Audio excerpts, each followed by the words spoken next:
Hi மக்களே, welcome to Lalitha kitchen.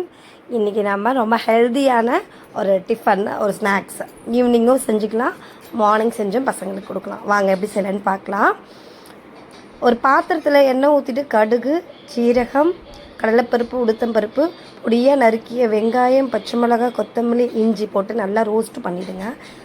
கொஞ்சமாக நல்லா ரோஸ்ட் பண்ணிவிட்டு அதுக்கப்புறமா நான் 1 கப்பு ராகி மாவுக்கு 2 கப் தண்ணி அளவு எடுத்திருக்கேன். ஸோ 2 கப் தண்ணி ஊற்றி முருங்கைக்கீரை ஒரு பிடி அளவுக்கு முருங்கைக்கீரை போட்டு தேவைக்கேற்ற உப்பு போட்டு நல்லா மிக்ஸ் பண்ணிவிட்டு இது கொஞ்சமாக லைட்டாக நல்லா சூடாகவும் கூடாது, அதுக்குன்னு சூடு கம்மியாகவும் இருக்கக்கூடாது.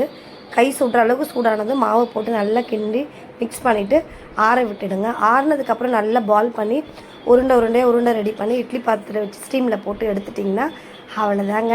முருங்கைக்கீரை போட்டு நல்லா ராகி மாவில் ஹெல்த்தியான முருங்கைக்கீரை உருண்டை ரெடி. குழந்தைங்களுக்கு செஞ்சு கொடுங்க, நீங்களும் சாப்பிடுங்க, நல்லா டேஸ்ட்டாக இருக்கும்.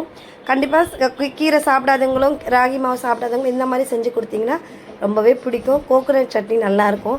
கண்டிப்பாக ட்ரை பண்ணுங்கள். முடிஞ்சால் ஒரு லைக் பண்ணுங்கள். நன்றி, வணக்கம் மக்களே.